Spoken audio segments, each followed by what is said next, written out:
টাকা নাই, কাজ নাই, পুরুষের কোনো পরিচয় নাই। This is the reality. একজন মেয়ে দেখতে সুন্দরী, তার দাম আছে, কিন্তু একজন ছেলে দেখতে সুন্দর, দাম নাই যদি পকেটে টাকা না থাকে। যুবক ভাইরা, তাই না বলো? আমাদের পুরুষদের জীবনটাই হচ্ছে কাজের উপরে চলে। একবার দেখেন তো, ঈদের দিন অনেক রেস্টুরেন্ট খোলা ছিল কি ছিল না? ঈদের দিন বাজারে অনেক দোকান খোলা ছিল কি ছিল না? আপনার কথা না বললে আমি ওয়াজ কাকে করব? ছিল কি ছিল না? ঈদের দিন রাস্তাঘাটে ভ্যান ছিল কি ছিল না? ঈদের দিন কিছু রিক্সা রাস্তাঘাটে ছিল কি ছিল না? কারণ পুরুষ জানে আমার কাছে ঈদের আনন্দের চাইতে পরিবারের দায়িত্ব সবচেয়ে বড় দায়িত্ব, ঠিক কিনা বল? তো আমাদের কাজই হচ্ছে আমাদের মূল ইন্ট্রোডাকশন। কাজ নাই, পরিচয় নাই। কাজ আছে। দেখবেন যে টাকা থাকলে আজকাল পুরুষের মাথায় চুল থাক আর না থাক, ডাজন্ট ম্যাটার। অনেক মেয়ে টাকলার সঙ্গে টাকা পাইলে বুড়ার সঙ্গে বিয়ের পিড়িতে বসে যায়। অতএব আমাদের জীবনে আমাদের প্রফেশনটা হচ্ছে আমাদের মূল পরিচয়। তো ঈদের পরের দিন থেকে কাজ শুরু হয়ে গেছে। তো দিনাজপুরে ঈদের পরে আসা হয় নাই, বা রংপুরেই আসা হয় নাই। So this is the first day after Eid. তো সত্য কথা বলছি, কাল রাতে যখন প্রোগ্রাম শেষ করলাম তখন থেকে আমার মনে লাড্ডু ফুটেছে যে আমি আজকে দিনাজপুরে আসব। কেন লাড্ডু ফুটলো? এর কারণটা হচ্ছে দিনাজপুরের মানুষ কোরআনকে এত বেশি ভালোবাসে, যদি কোনো মুফাসসির এই মাটিতে আসে, রংপুরে আসে, দিনাজপুরে আসে, ঠাকুরগাঁয়ে আসে, সে বলতে বাধ্য হবে শহীদ আবু সাইদ যখন জীবন দিয়েছিল তখন সেই প্রমাণ করে দিয়েছিল রংপুরের সন্তান, দিনাজপুরের সন্তান একমাত্র আল্লাহকে ছাড়া সেকেন্ড আর কাউকে তারা ভয় পায় না। থার্ড কথা আমি বলতে চাই দিল থেকে, মুখ দিয়ে তো বলবো সব কথাই, বাট কিছু কথা হয়তো বা দিল থেকে নাও হতে পারে। এটা আমি আমার দিল থেকে বলছি। বিশ্বাস করেন, এই দেশ যে সেকেন্ড টাইম আজকে স্বাধীন হয়েছে, এই স্বাধীনতার সেকেন্ড সূচনা আপনাদের বিভাগ রংপুর থেকেই শুরু হয়েছিল। শহীদ আবু সাইদ যখন জীবন দিয়েছিল, বাংলার প্রত্যেকটা যুবকের কলিজার রক্তে আগুন লেগে গিয়েছিল। সেখান থেকে স্বাধীনতার মূল সূচনা শুরু হয়েছিল। সেই মাটিতে আমরা আজকে এসেছি। খুশি না বেজা?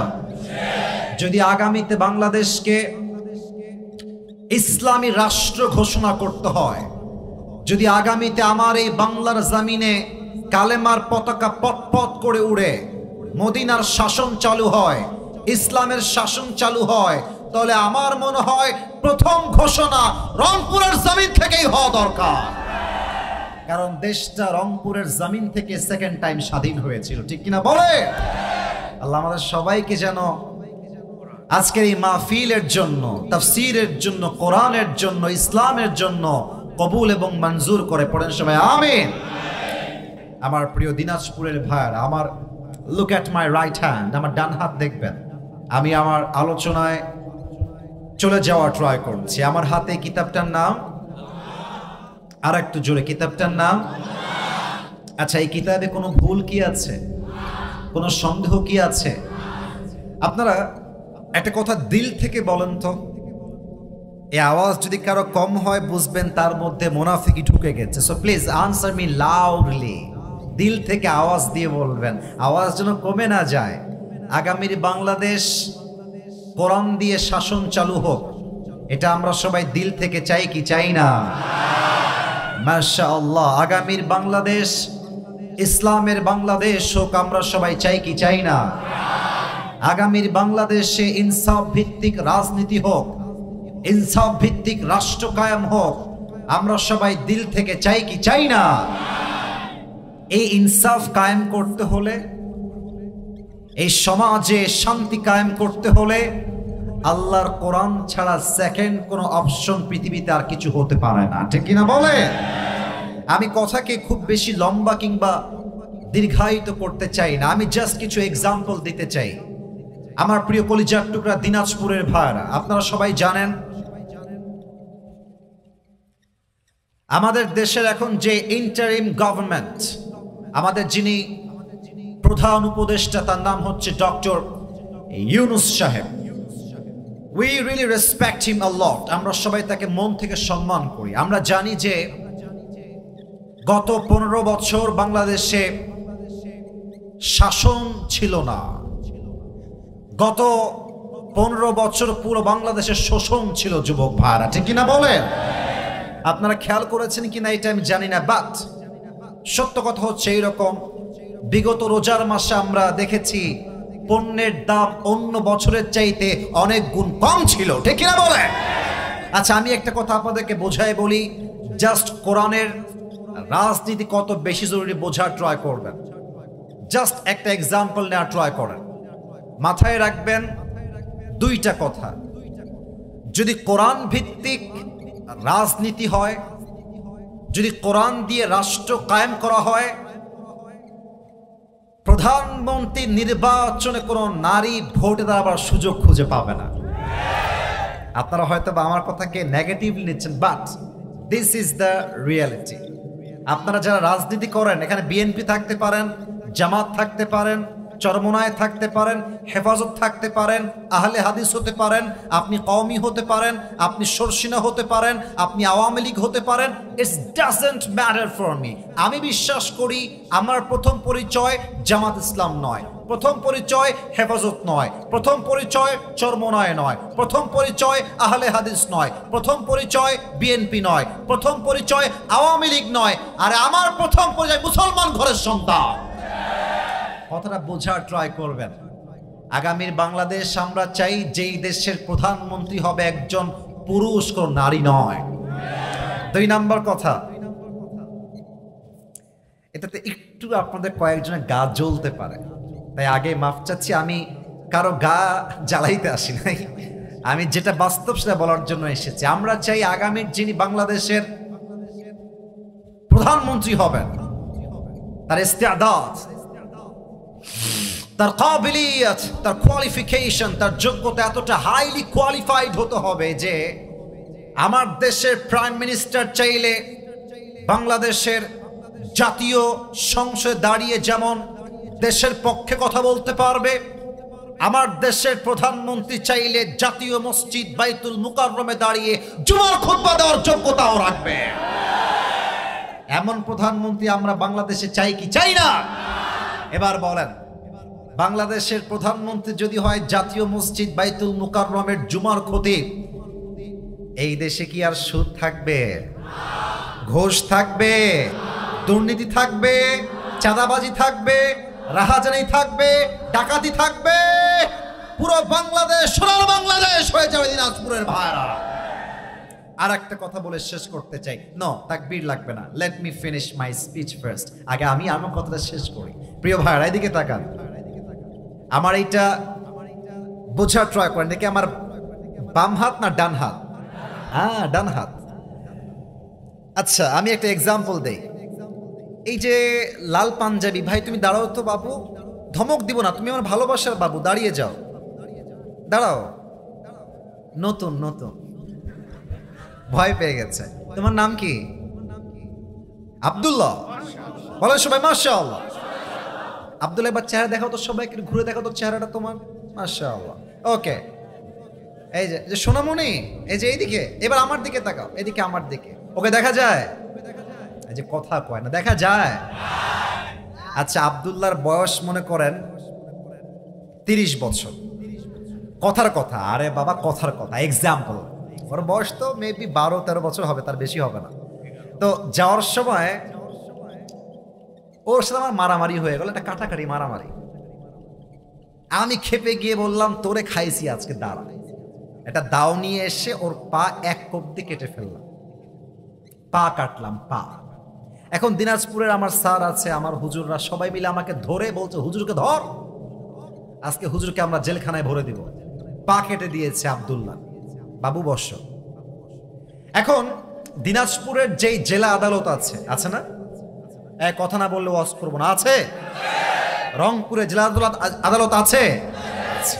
এখন আমার নামে মামলা হলো যে আসিফ হুজুর বড় গ্রামের মাহফিলে এসে একজন যুবকের পা কেটে দিয়েছে। এখন জজ সাহেব বলছে, হুজুর আপনার চেহারা সুন্দর, বাট মানুষটা আপনি খুব সুবিধার না। পা কেটে দিয়েছেন একটা যুবক ছেলের, কি বিচার করা যায় আপনার? এখন বাংলাদেশের যেই তথাকথিত ল আছে, স্যার আমার ডানে আছেন, I am so sorry for that. এক কথায় আমরা বিশ্বাস করি যেখানে কোরআনের নীতি আর আইন থাকবে না, সেই নীতি দিয়ে ইনসাফ কায়েম করা সম্ভব হতে পারে না। এখন বাংলাদেশের যে ল আছে, যে নিয়ম আছে, যেই সিস্টেম করা আছে, আইনের সিস্টেম, সেখান থেকে আমার বিচার হলো যে আসিফ হুজুরের 2 বছরের জেল আর 1 লাখ টাকা জরিমানা, এটা হচ্ছে আমার শাস্তি পাকাটা। এবার আপনাদেরকে আমি বিচার দিলাম, একটু হিসাব করেন একটা বিচার সুষ্ঠু হলো কিনা। ভাবেন যে আপনি মরিচ কিনেছেন 5 কেজি, 5 কেজি আছে কিনা, এটা মাপার জন্য আপনি কি পাল্লা আনবেন? কথা বলো না কেন, কি পাল্লা? দাড়ি পাল্লা। আচ্ছা, এখন আমার বিচারটাকে আপনি দাড়ি পাল্লায় মাপ দেন। আব্দুল্লাহর যে ডান পা আমি কেটে দিয়েছি, এটাকে আপনি দাড়ি পাল্লার ডান দিকে দেন। আর আপনি যে আমাকে শাস্তি দিয়েছেন 2 লাখ টাকা আর 1 বছরের জেল, এটাকে আপনি বাম পাল্লায় দেন। এবার দাড়ি পাল্লা ধরে টান দেন, বলেন তো একদিকে ডান পা আর একদিকে 2 বছরের জেল আর মনে করেন 2 লাখ টাকা জরিমানা। যতই টানেন দাড়ি পাল্লা 2 দিকে সমান সমান কি হবে? এত আস্তে কেন হবে? আচ্ছা, আপনি আমার জেলটাকে আরো বাড়ায় দেন, 5 বছর দেন, আচ্ছা 10 বছর দেন, আর আমার জরিমানা করেন 5 লাখ টাকা। এবার ডান পা দেন দাড়ি পাল্লার ডান দিকে, আর আমার 5 লাখ টাকা আর 5 বছরের জেল দেন বাম পাল্লায়, আবার টান দেন, সমান সমান হবে? সমান সমান করতে হলে কোরআন থেকে আপনার আইন পাস করতে হবে। কোরআন কি বলেছে?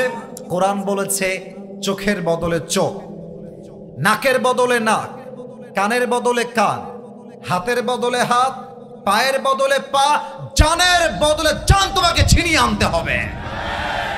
এবার আপনি ইনসাফ ভিত্তিক কোরআন দিয়ে রাজনীতি কায়েম করেন, ইনসাফ কায়েম করেন, বিচার কায়েম করেন। কি বিচার হবে? আসিফ হুজুর আব্দুল্লাহ ডান পা কেটে দিয়েছে, তোমরাও আসিফ হুজুরের ডান পা কি করবে? আর একবার কি করো?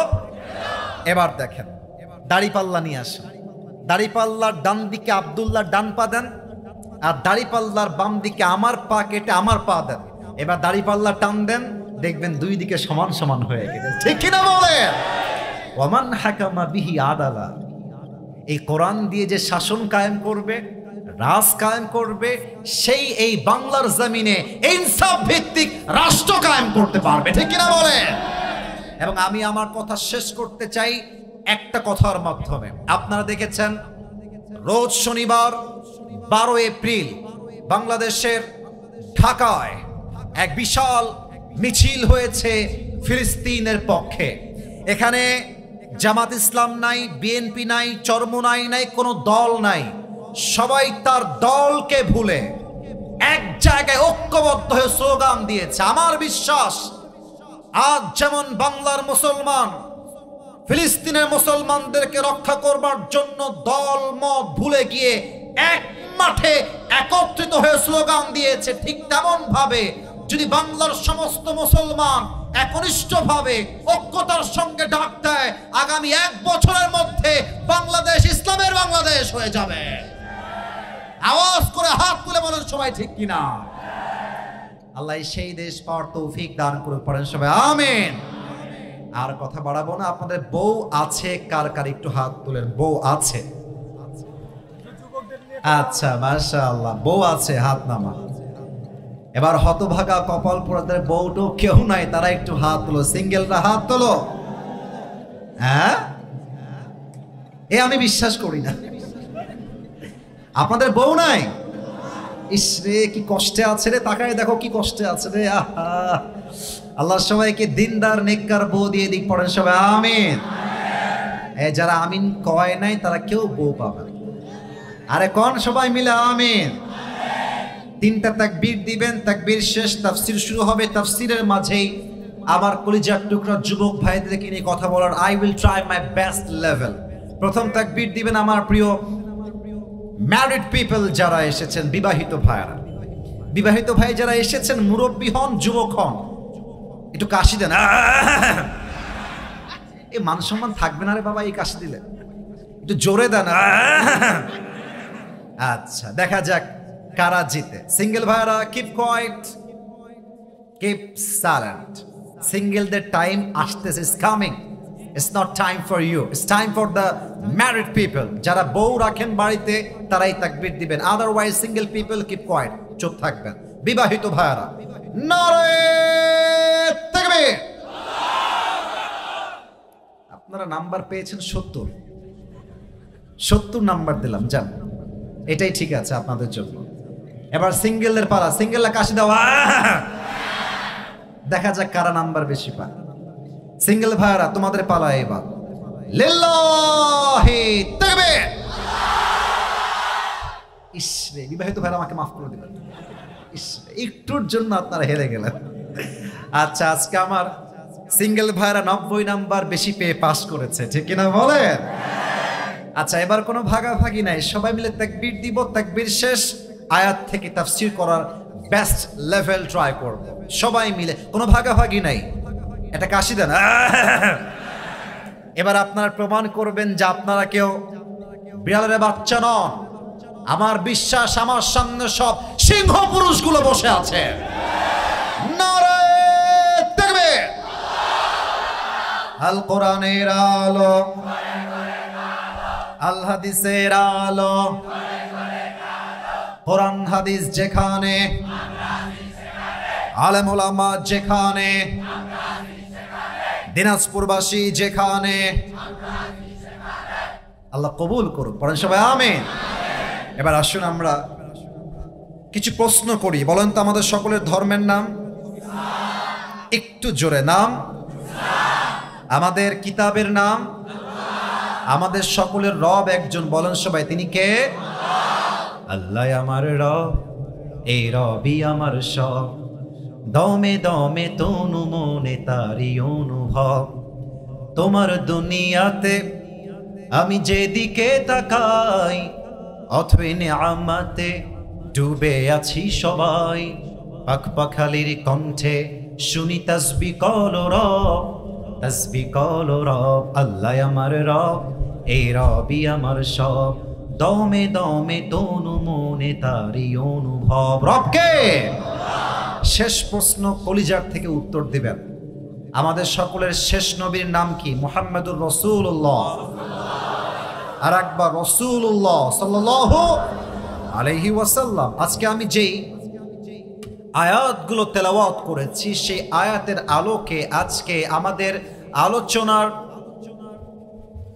সেন্ট্রাল থিম বা সাবজেক্ট ম্যাটার, মূল আলোচ্য বিষয় হচ্ছে নবীর জীবনের 3টা সাবজেক্ট নিয়ে আজকে কথা বলতে চাই।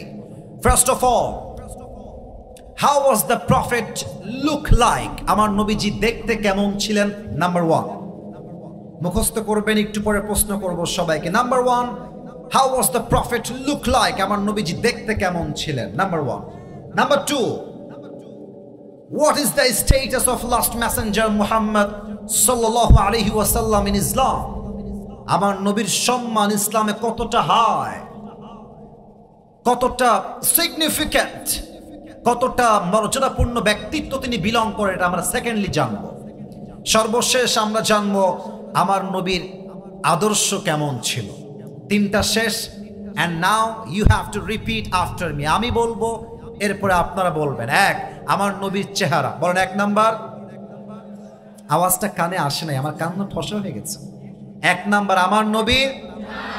2 নাম্বার আমার নবীর সম্মান। বলেন সবাই 2 নাম্বার আমার নবীর। 3 নাম্বার আমার নবীজির আদর্শ। 3 নাম্বার আমার নবীর। আর একবার জোরে, 3 নাম্বার আমার নবীর।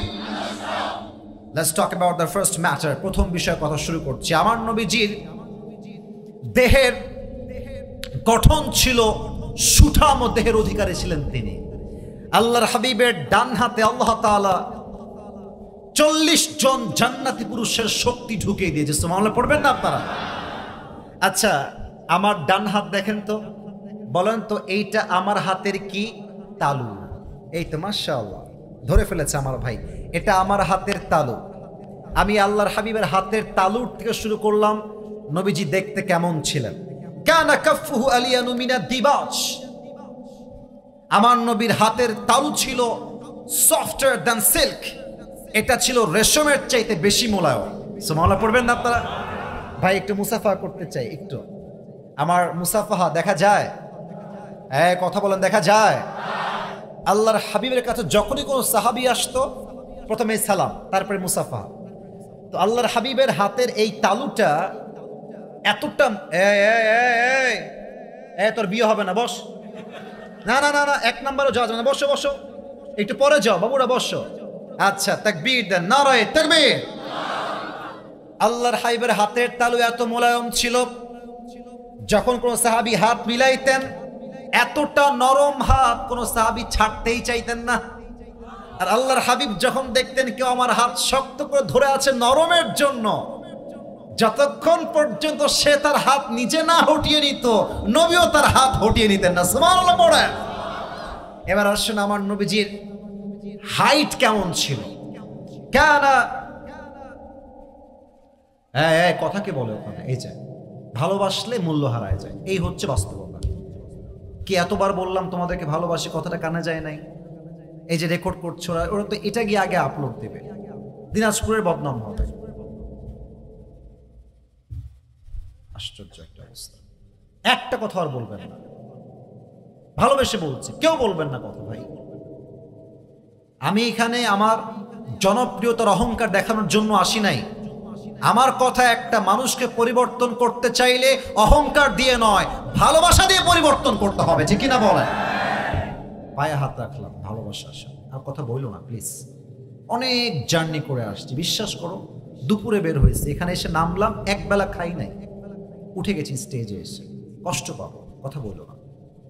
নবীর হাইট কেমন ছিল? হাদিসে আসছে كان ربعة من القوم ليس بالطويل ولا بالقصير।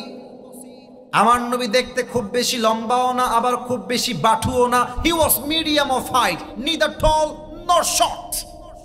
আমার নবী দেখতে লম্বা তাল গাছের মতো নয়, আবার দেখতে গুঠুও নয়, কারণ গুঠু ছেলে দেখলে মেয়েরা বিয়ে করতে চায় না, ঠিক কিনা বলে?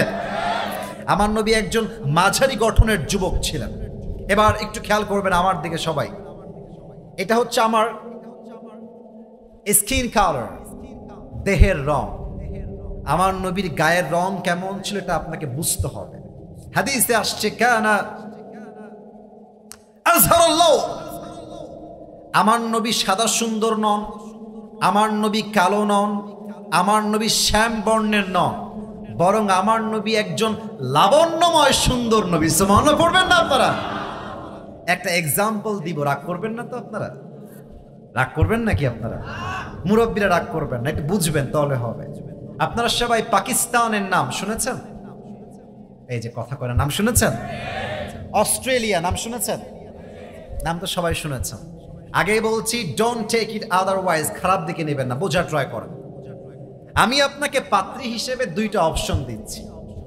এক হচ্ছে অস্ট্রেলিয়ার একজন মেয়ে যে একদম ধবধবে সাদা সুন্দরী, এক নাম্বার।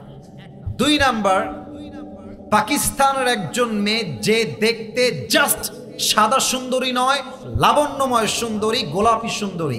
আপনি মন থেকে বলবেন লজ্জা নাই, আপনি কি সাদা সুন্দরী বিয়ে করবেন না লাবণ্যময় সুন্দরী বিয়ে করবেন? লাবণ্যময়। অনেকে বলে সাইয়েদনা ইউসুফ আলাইহিস সালাম নাকি সবচেয়ে বেশি সুন্দর নবীদের মাঝে। না না, আল্লাহর হাবিব বলতেন আনা মালিহুন ওয়া আখি ইউসুফ সাবিহুন। আমার ভাই ইউসুফ হচ্ছে সাদা সুন্দর, আর আমি নবী হলাম লাবণ্যময় সুন্দর। সুবহানাল্লাহ পড়ে সবাই। এবার দেখেন তো এইটা আমার মাথায় কি? চুল। আরেকবার সবার থেকে জানতে চাই এটার নাম কি? টুপি খুললাম না, জাস্ট বোঝাবার স্বার্থে বললাম এটা আমার মাথায় চুল। আচ্ছা, নবীর চুলটা কেমন ছিল? তিনটা কাটিং ছিল। এক, কানের লতি বরাবর। দুই, কানের মাস বরাবর। আও ইলা মানকিবাইহি, কাঁধ বরাবর। And this is called babri cutting. আজকালকার যুবকরা কাটিং দেয় বাবরি কাটিং নয়, ঘোড়া কাটিং। ঘোড়া কাটিং কেমন দেখেন, এদিকেও চুল নাই, মুরব্বীরা হাসতেছে, মুরব্বীরা বুঝে গেছে যা বলেছি ভুল বলি নাই, বাস্তব বলেছি, ঠিক কিনা বলে। আর কি বলবো মেয়েদের কথা, এই মেয়েদের আজকাল দিনদার চরিত্রবান পছন্দ হয় না, বেশিরভাগ মেয়েদের টিকটকার আর গাঞ্জাখোর বেশি পছন্দ হয় যুবক। আজীব একটা অবস্থা। নবীর চুলে কাটিং ছিল বাবরি কাটিং। আচ্ছা, আমার দাড়ি দেখেন তো, আমার দাড়ি কি সাদা না কালো? আপনারা এত কথা আসতে কইলে আমি যাই কোথায়? সাদা না কালো? আমার নবীর মৃত্যুর সময় বয়স ছিল 63 বছর। وقبض وليس في لحيته ورأسه 20 شعرة بيضاء। আল্লাহর হাবিবের এই হাদিসগুলো যখন আমি বলি তো বিশ্বাস করেন আমার গুসবাম হয়, আমার এই লোমগুলো পশমগুলো অটোমেটিক্যালি দাঁড়িয়ে যায়। আল্লাহর হাবিবের 63 বছরের জীবনে দাড়ি এবং চুল মিলিয়ে 20টা চুলের বেশি একটা চুলও পাকে নাই। আল্লাহু আকবার। এবার আসেন নবীর দাড়িটা কেমন ছিল। আচ্ছা, আমি যে দাড়ি রেখেছি, কেউ পাম দিবেন না আমাকে, যা বলবেন মন থেকে। দাড়ি রেখে আমাকে অসুন্দর লাগছে না সুন্দর লাগছে? আনস্মার্ট লাগছে না স্মার্ট লাগছে? অনেক মেয়ে দেখবেন পাত্র হিসেবে দাড়িওয়ালা দেখলে নাক ছিটকায়, আছে না নাই? আমি কি বলি জানেন? আমি বলি যেই মেয়েদের দাড়িওয়ালা পছন্দ হয় না তাদের জন্য বিটিএস এর হিজড়া ছাড়া সেকেন্ড কোন অপশন আমাদের আর কিছু নাই যুবক। আরে সোজা কথা, ক্রিস্টাল ক্লিয়ার কথা, যেই মেয়ে আমাকে দাড়ির জন্য বিয়ে করতে চায় না সে আমার বাড়ির বউ হওয়ার যোগ্যতাই তো রাখে না যুবক ভাইরা। এবার বলেন তো আমার নবীর মুখে লম্বা লম্বা চাপ দাড়ি ছিল কি ছিল না? আমার নবীর মতো সুন্দর এই তল্লাটে সেকেন্ড আর কেউ কি হতে পারে? চাঁদের চেয়ে সুন্দর তুমি, নবী আমার কামলিহি ওয়ালা, দো জাহানের বাদশাহ তুমি, প্যারা নবী সাল্লে আলা, দো জাহানের বাদশাহ তুমি, প্যারা নবী সাল্লে আলা, চাঁদের চেয়ে সুন্দর তুমি, নবী আমার কামলিহি ওয়ালা। সুবহানাল্লাহ পড়বেন না আপনারা সবাই? আচ্ছা ভাই, আমি আসছি 11টা 20-এ, এখন বাজে 12টা 10-এর কাছাকাছি। কমিটির ভাইয়ারা আমার সাক্ষী। আমি লাস্ট টাইম দিনাজপুরের আপনাদের একটা থানা আছে, ওটার নাম কি ভাই? আমি আসছিলাম জয়পুরহাট। হ্যাঁ, আচ্ছা, আপনারা জানেন যে ওখানে এত পরিমাণ লোক ছিল যে আমি লোকের চাপে আমার পুলিশ ভাইরা কন্ট্রোল করতে পারে নাই। আমাকে লাস্টে কানে কানে বললো, হুজুর আপনি শেষ করে দেন। মাত্র 40 মিনিট ওয়াচ করে আমি বাড়িতে চলে গিয়েছি। এত লোকের ক্রাউড আর এত যুবকদের মারামারি ভিড়াভিড়ি, আমি লাস্টে বাধ্য হয়ে জাস্ট 40 মিনিট ওয়াচ করেছি। কিন্তু আমার সিস্টেম হচ্ছে আমি সব জায়গায় 1 ঘন্টা ওয়াচ করি। তবে আমি আজকের মাহফিলে নিয়ম দিয়ে নয়, সব জায়গায় নিয়ম দিয়ে নয়, মাঝে মাঝে ভালোবাসা দিয়েও তো হিসাব করতে হয়, ঠিক কিনা বলে? রাত বাজে 12টা 10, আপনারা কি চান ওয়াজ কি চলবে না শেষ হয়ে যাবে? ওয়াজ কি হবে না শেষ হয়ে যাবে? আমি যদি এখান থেকে দেখেছি ওয়াজের মাঝে লুকায় 2 জন উঠে গেছে, আমি দেখছি, বাট আমি অন্য জায়গায় ছিলাম, that's why I didn't concentrate on that. আমি দেখেও না দেখার ভান করেছি। বাট বিশ্বাস রাখেন, আমি দোয়া করার পূর্বে কেউ যদি উঠে যায় আমি উঠে যাব, একদম সোজা কথা। এখানে আসছি ভালোবাসার খাতিরে, আপনারা আমাকে ভালোবাসেন, আমিও আপনাদের সবাইকে আল্লাহর জন্য ভালোবাসি, ঠিক কিনা বলে? সবাই 2 হাত তোলেন, রেজ ইউর 2 হ্যান্ডস, সবাই 2 হাত তোলেন, সবাই একটা কাশি দেন। আমাকে ওয়াদা দিবেন জবান খুলে, আমি রাত 12টা 30-এর পরে আর যাব না। আমাকে সবাই জবান থেকে ওয়াদা দেন, বলেন সবাই হুজুর, আরো জোরে হুজুর, আমরা দিনাজপুরের সন্তান আপনাকে দিল থেকে ওয়াদা দিলাম, আজকের মাহফিল দোয়া না করে আমরা কেউ উঠে যাব না। বলেন সবাই ইনশাআল্লাহ। এখানে আলেম ওলামা আছেন, হাত নামান। আল্লাহর হাবিব বলেছেন, লা ঈমান আলাহ লিমান লা আমান আলাহ, যার কথা ঠিক নাই তার ঈমানের ঠিক নাই, ঠিক কিনা বলেন? Now the decision is totally yours, সিদ্ধান্ত আপনার। আপনি ওয়াদা করেছেন আমাকে 20 মিনিট সময় দিবেন, কেউ উঠবেন না, কেউ যদি উঠে যায় মুনাফিকের কাতারে তার নাম উঠে যাবে। অতএব দোয়া না করে আমরা কেউ বাসায় যাব না। রাজি আছেন তো ইনশাআল্লাহ? 1 নাম্বার নবীর চেহারা এখানে শেষ করলাম। এ তোর বউ জীবনও পাবি না বাবা, তুই কোনোদিন বউ পাবি না, খবরদার বাবা, থাম, একটু অপেক্ষা কর বাবা। তাকবীর দেন, নারে তাকবীর। 2 নাম্বার, আমার নবীর সম্মান কত বেশি ইসলামে। আমি যদি সবাইকে প্রশ্ন করি যে ভাই বলেন তো আপনার জীবনের সবচেয়ে বড় নিয়ামত কি, অনেকে বলবে হুজুর আমার জীবনের সবচেয়ে বড় নিয়ামত হচ্ছে আমার এই 2টা চোখ, এই 2 চোখ দিয়ে I can see everything in this world, আমি আমার চোখ দিয়ে সব দেখি। অনেকে বলবে হুজুর আমার জীবনের সবচেয়ে বড় নিয়ামত হচ্ছে আমার এই 2 হাত, 2 হাত দিয়ে কাজ করি বিধায় সংসার চলে।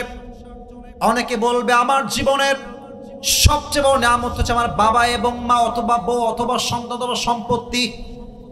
আল্লাহ বলছে বান্দা না, no, this is not the big mercy in your life. তোমার জীবনের সবচেয়ে বড় নিয়ামত তোমার 2 চোখ নয়, তোমার 2 হাত নয়, তোমার বাবা নয়, মা নয়, ভাই নয়, বোন নয়, বউ নয়, বাচ্চা নয়, কেউ নয়। লাকাদ মান্নাল্লাহু আলাল মুমিনিনা ইয বা'আথা ফীহিম রাসূলা। ও আমার বান্দা, তোমার জীবনের সবচেয়ে বড় নিয়ামত হলো আমি আল্লাহ রাব্বুল আলামিন তোমাকে শেষ নবীর উম্মত করে দুনিয়াতে পাঠিয়ে দিয়েছি। কোন সবাই সুবহানাল্লাহ। এর চেয়ে বড় নিয়ামত আমাদের লাইফে সেকেন্ড আর কোনো কিছু হতে পারে না।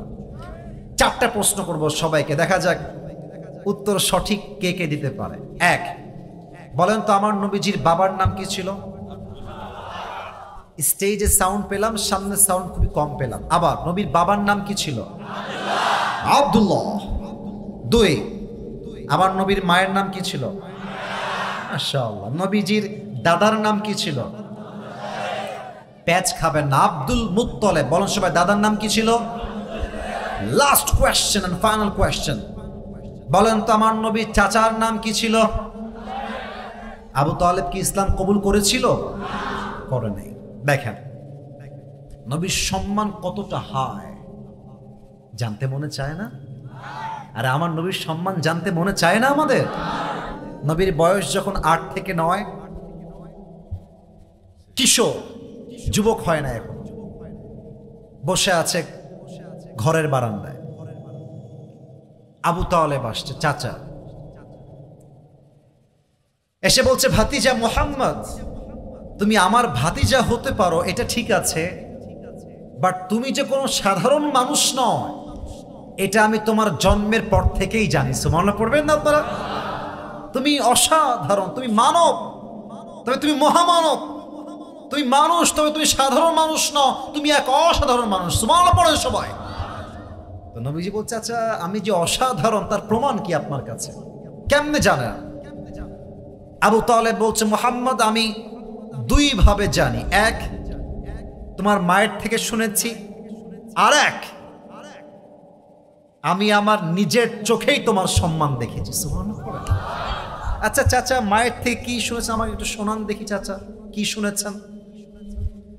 আবু তালেব ডাক দিয়ে বলছে মুহাম্মদ সাল্লাল্লাহু আলাইহি ওয়াসাল্লাম, যখন তুমি তোমার মায়ের গর্ভে ছিলে তোমার মা আমাকে বলেছে আবু তালেব মুহাম্মদ যখন থেকে আমার গর্ভে এসেছে 10 মাস 10 দিন গর্ভে ধারণ করেছি।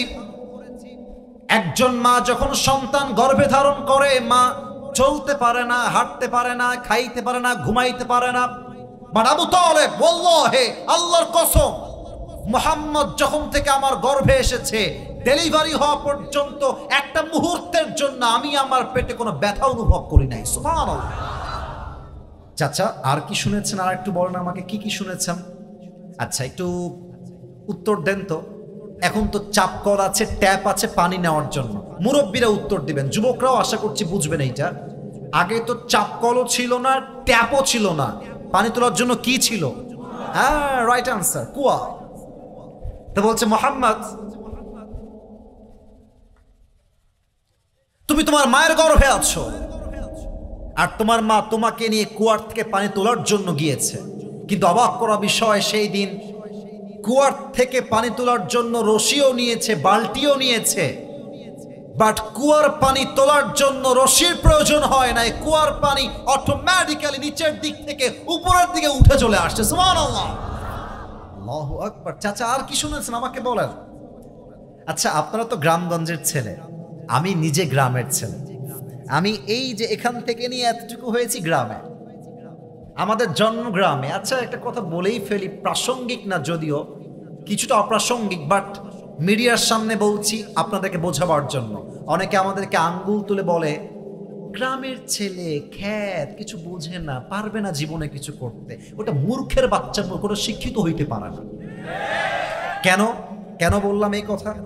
আপনি ইতিহাস চেক করেন, সফল মানুষের জীবনী চেক করেন, দেখবেন যারা পুরো পৃথিবীতে ইতিহাস তৈরি করেছে তার 90% সন্তান গ্রামের সন্তান ছিল তারা।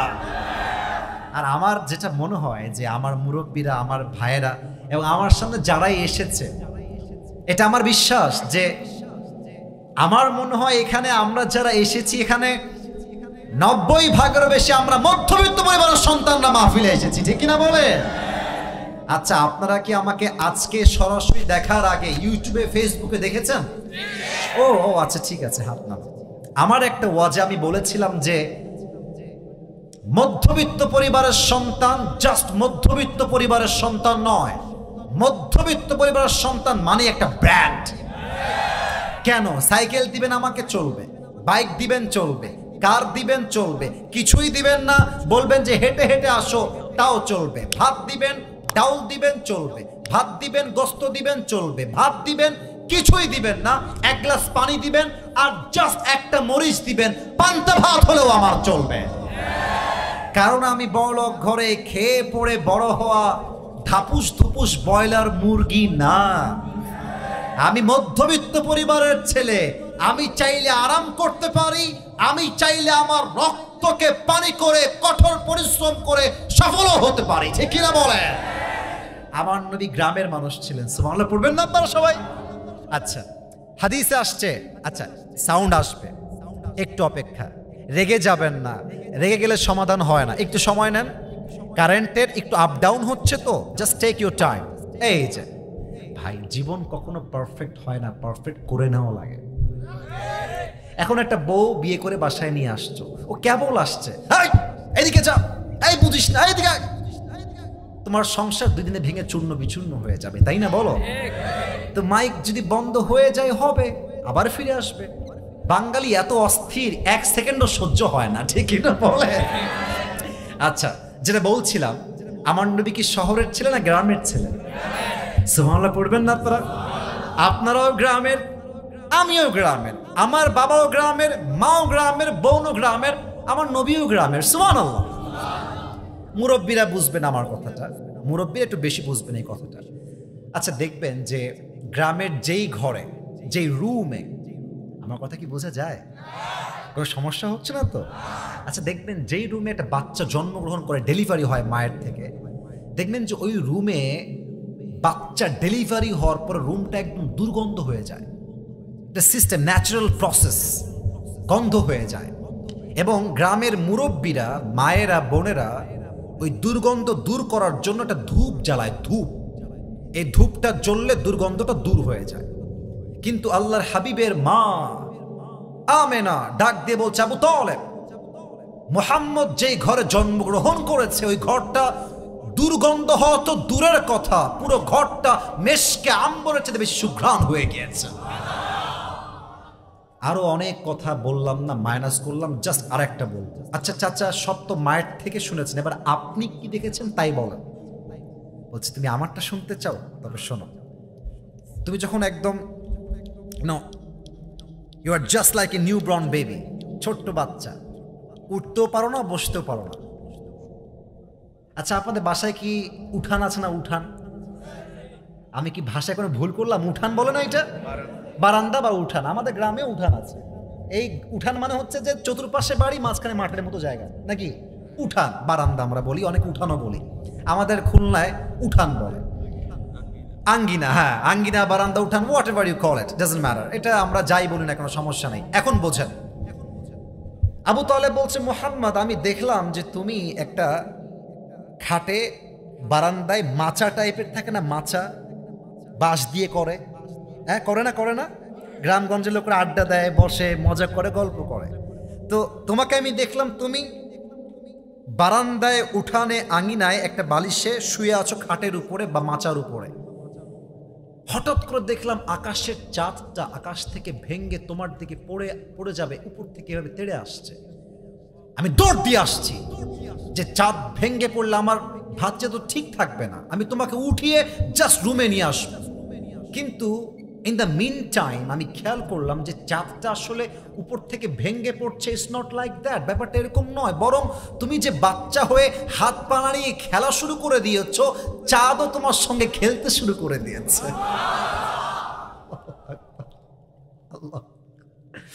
নবীজি যখন জন্মগ্রহণ করেছিলেন, নবীর মা নবীকে কোলে নিয়ে আছেন।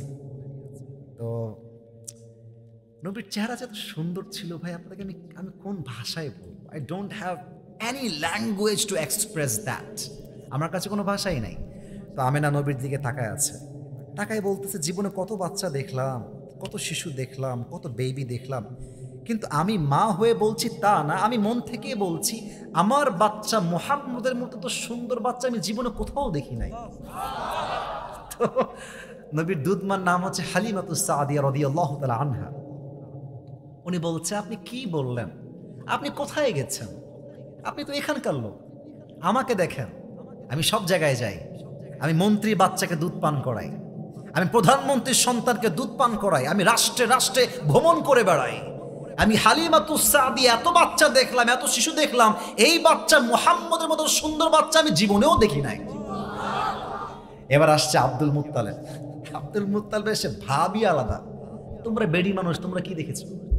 তোমরা তো মহিলা, তোমরা তো ঘরের আশেপাশেই থাকো, তোমরা আহামরি কি দেখবা? আরে আমাকে দেখো, আমি মিশরে যাই, আমি শামে যাই, আমি মক্কায় যাই, মদিনায় যাই, আমি পুরো বাংলাদেশ তো না, ওই সময় যে পুরো আরব বিশ্ব ছিল আমি সব ভ্রমণ করেছি। সুবহানাল্লাহ পড়বেন না আপনারা সবাই? কেন ভ্রমণ করেছি? ব্যবসার জন্য। আমি এত স্টেটে গিয়েছি, এত শহরে গিয়েছি, এত কান্ট্রি ভিজিট করেছি, আমি আমার এই পুরো জীবনে মুহাম্মদের মতো সুন্দর বাচ্চা জীবনেও দেখি নাই। সুবহানাল্লাহ। এবার আসছে স্বয়ং জিবরাইল আলাইহিস সালাতু ওয়াস সালাম, এসে বলছে, এরা আর কি দেখেছে? আরে আমার থেকে শোনো, আদম আলাইহিস সালামকে জান্নাত থেকে দুনিয়াতে আমি নিয়ে আসছি, ইউসুফ আলাইহিস সালামকে কুয়ার ভেতরে আমি ধরেছিলাম, ইব্রাহিম আলাইহিস সালামকে আগুনের ভেতরে আমি রক্ষা করেছি, ইউনুস আলাইহিস সালামকে মাছের পেটে আমি রক্ষা করেছি, আর আমি ঈসা আলাইহিস সালামকে দুনিয়ার থেকে আকাশে উঠিয়ে নিয়ে গিয়েছি।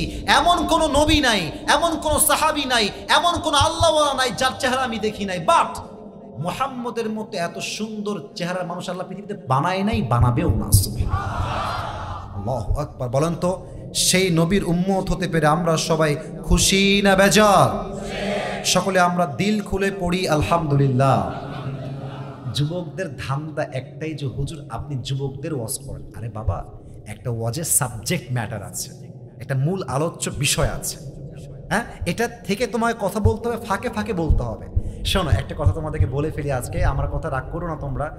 আমরা যখন মাহফিলে যাই আমরা একটা সাবজেক্ট নিয়ে কথা বলি, কিন্তু the problem is, the fact is, বাস্তবতা হচ্ছে এইরকম, একটা শর্ট কথা বলি 30 সেকেন্ডের মেয়ে নিয়ে, যুবক নিয়ে, সমাজ নিয়ে, দেখবে যারা টিকটক চালায় ওরা আমার পুরো ওয়াজটার সব কথা বাদ দিয়ে জাস্ট একটা কথা কাট দিয়ে আপলোড দেয়। এখন মানুষ ভাবে হুজুর মনে হয় জাস্ট যুবকদেরকে নিয়ে বলে, না না না, একটা মাহফিলে যুবক থাকে, মুরব্বী থাকে, মা থাকে, বোন থাকে, সবাইকে নিয়ে ওয়াজ করতে হয়, ঠিক কিনা বলে? এবার বলুন তো, আমার নবীর সম্মান কম ছিল না বেশি ছিল? 3 নাম্বার টপিকটা কি বলবো না শেষ করে দিব? থাক থাক, আপনার রাগ করছেন না? আরে না, থাক থাক থাক, তাকবীর দেন, নারায়ে তাকবীর। আচ্ছা ঠিক আছে ঠিক আছে। নবীর আদর্শটাকে আমি জাস্ট 3টা ভাগে ভাগ করে শেষ করতে চাই। 1, আমার নবী বাবা হিসেবে তার আদর্শ কেমন ছিল।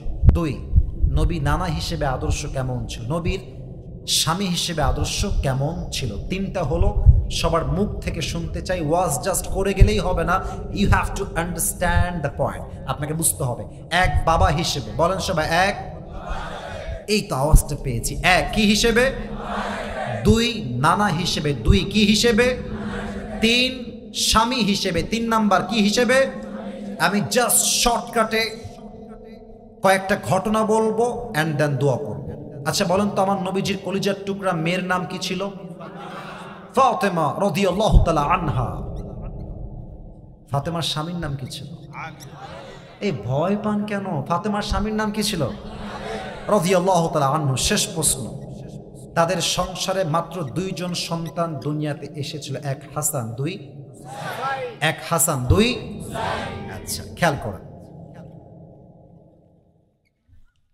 ফাতেমার বিয়ের বয়স যখন হলো, নবীজি সমস্ত সাহাবা একরামদেরকে ডাকলেন, বললেন শোনো, ফাতেমাকে কে বিয়ে করতে চাও, প্রস্তাব নিয়ে আমার কাছে আসো। প্রথম প্রস্তাব নিয়ে আসছে ওমরে ফারুক রাদিয়াল্লাহু তাআলা আনহু। এসে বলছে, নবী হে, আমি আপনার মেয়ে ফাতেমাকে বিয়ে করতে চাই, আপনি কি ইয়েস নাকি নো বলবেন, কোনটা বলেন?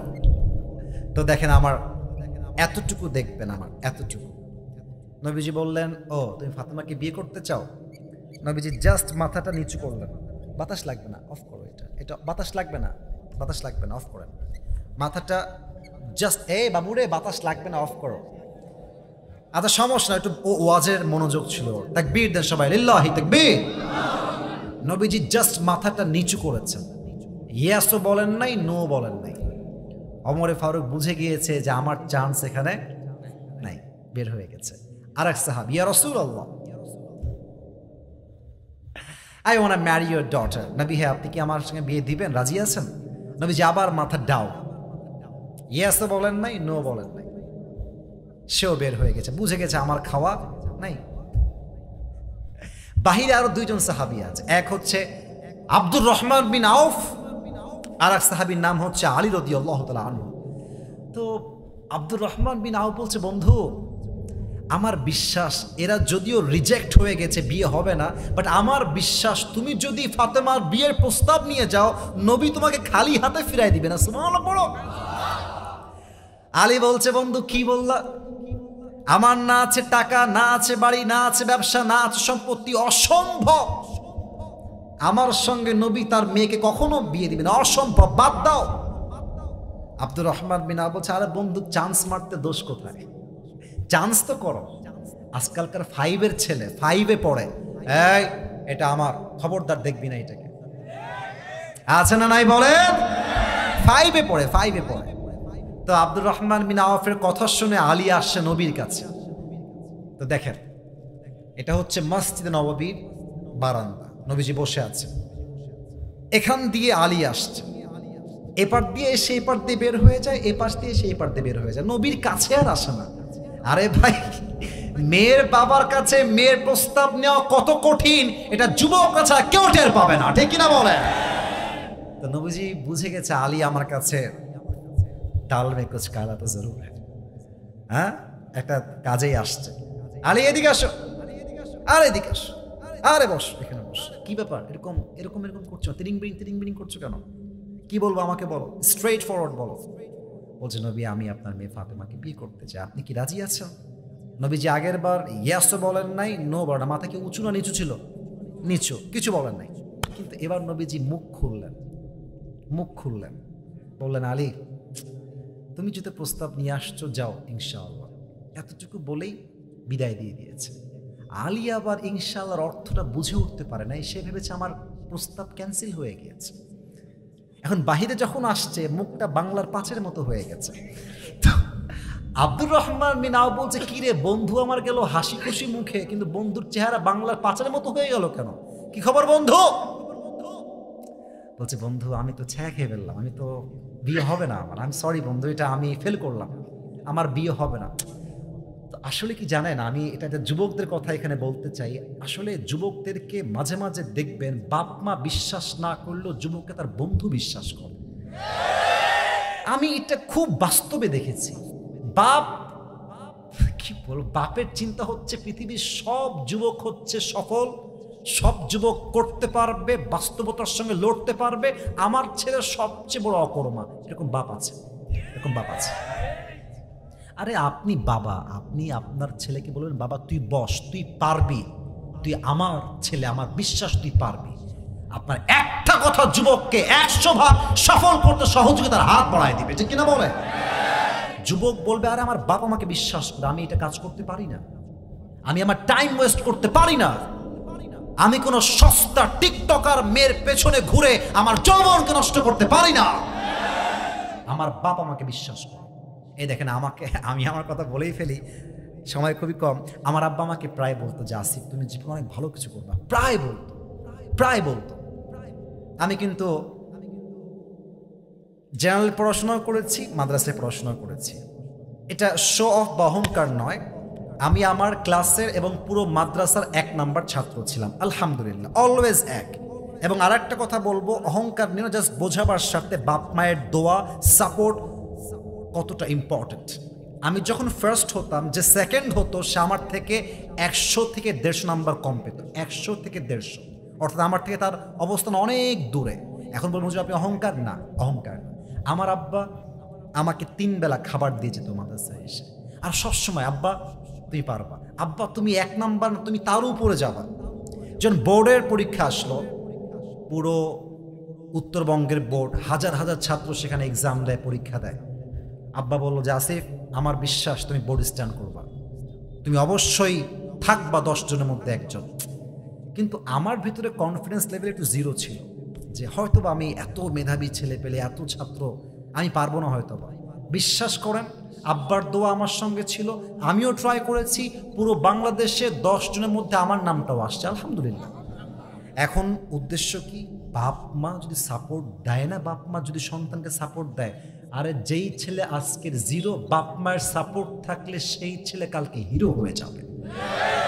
মোটিভেশন দিবেন বাপ হিসেবে, মা হিসেবে বলবেন যে বাবা তুই পারবি, আমি তোকে বিশ্বাস করি। আব্দুর রহমান বিন আওফ বলছে, বন্ধু অসম্ভব, তুমি রিজেক্ট হয়েছে, আমি বিশ্বাসই করি না। আচ্ছা নবী কি কিছুই বলে নাই?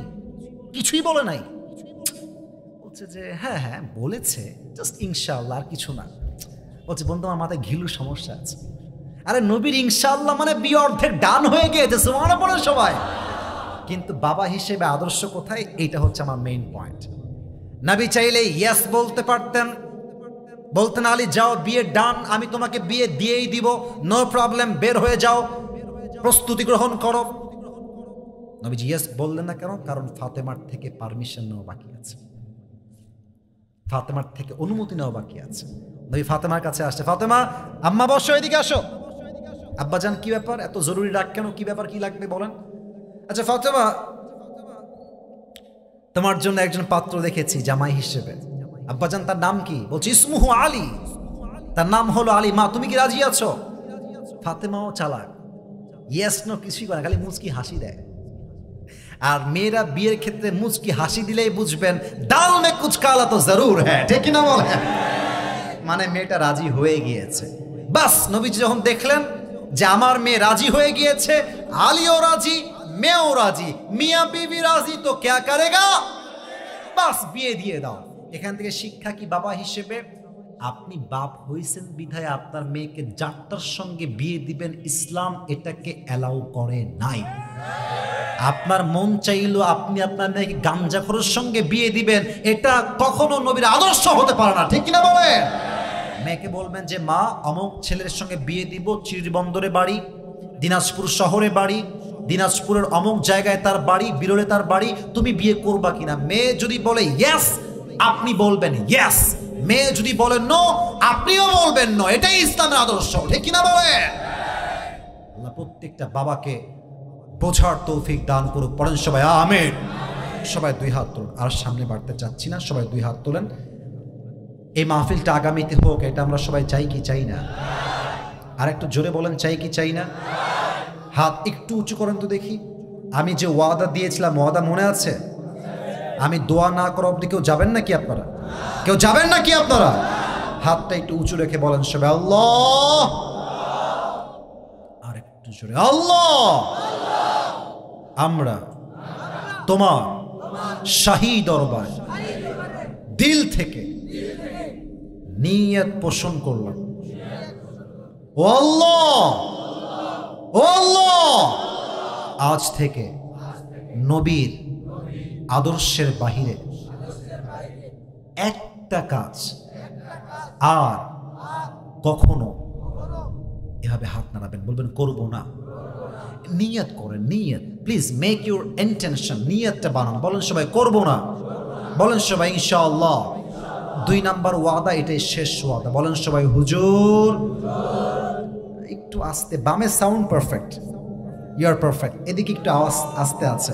বলেন সবাই হুজুর, আমরা ওয়াদা দিলাম আজ থেকে 1 ওয়াক্ত নামাজ আর কখনো ছাড়ব না। আরে দিল থেকে নিয়ত করেন না রে ভাই, আল্লাহ কবুল করতে পারেন তো। বলেন সবাই ছাড়বো না। এবারে বলেন সবাই আওয়াজ করে হাত তুলে ইনশাআল্লাহ।